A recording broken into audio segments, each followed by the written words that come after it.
Assalamualaikum warahmatullahi wabarakatuh. Perkenalkan, nama saya Maki Datul Lailiyah dari Fakultas Manajemen. Untuk NIM saya 056075808. Pada kesempatan kali ini, saya akan mempresentasikan proses lahirnya Pancasila dari proses BPUPKI, Piagam Jakarta, sampai dengan PPK. Proses lahirnya Pancasila diawali dengan BPUPKI, Badan Penyelidik Usaha Persiapan Kemerdekaan, yang mengadakan sidang pertama pada tanggal 29 Mei sampai 1 Juni 1945, di mana Soekarno menyampaikan gagasannya tentang Pancasila. Selanjutnya, gagasan ini dirumuskan dengan Piagam Jakarta pada tanggal 22 Juni 1945 oleh Panitia 9. Tahap akhir adalah penetapan Pancasila sebagai dasar negara oleh PPKI, Panitia Persiapan Kemerdekaan Indonesia, dalam sidang pada 18 Agustus 1945, yang juga melakukan penyesuaian pada sila pertama. Badan Penyelidik Usaha Persiapan Kemerdekaan (BPUPKI). Pembentukannya dibentuk oleh pemerintah Jepang pada tanggal 29 April 1945 dengan tugas menyelidiki dan mempersiapkan segala hal terkait kemerdekaan Indonesia. Untuk sidang pertama berlangsung pada tanggal 29 Mei sampai 1 Juni 1945 untuk membahas tentang dasar negara. Dalam sidang ini beberapa tokoh mengemukakan gagasannya. Akan saya sampaikan tentang pidato Soekarno. Pada 1 Juni 1945, Soekarno menyampaikan pidatonya yang memperkenalkan 5 dasar negara yang kemudian dinamai Pancasila. 5 sila tersebut adalah kebangsaan Indonesia, internasionalisme atau peri kemanusiaan, mufakat atau demokrasi, kesejahteraan sosial, dan ketuhanan. Untuk selanjutnya, saya akan membahas tentang Piagam Jakarta.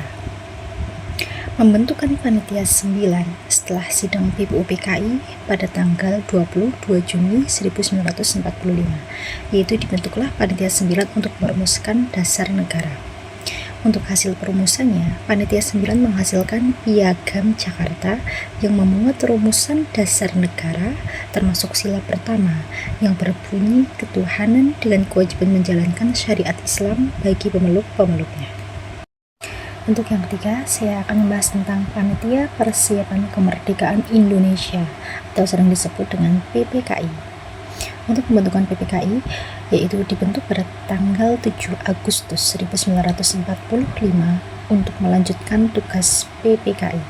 Sidang PPKI dilakukan pada tanggal 18 Agustus 1945.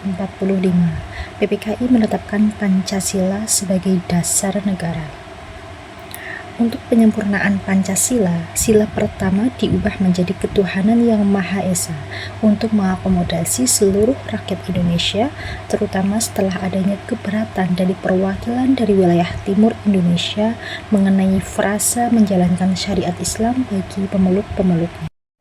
Dari momen tersebut mencerminkan nilai Pancasila yang kuat, terutama musyawarah dan mufakat. Para pendiri bangsa mendiskusikan perbedaan dengan kepala dingin demi mencapai kesepakatan terbaik. Yang kedua, persatuan Indonesia. Mereka mengutamakan persatuan bangsa di atas kepentingan golongan atau kelompok tertentu. Selanjutnya, kemanusiaan yang adil dan beradab, sikap saling menghargai dan berbesar hati menunjukkan kematangan dalam beradab meskipun ada perbedaan dan keyakinan. Sekarang saya akan membahas tentang refleksi pribadi yang harus diterapkan bagi generasi muda. Yang pertama yaitu belajar dari para pendiri bangsa.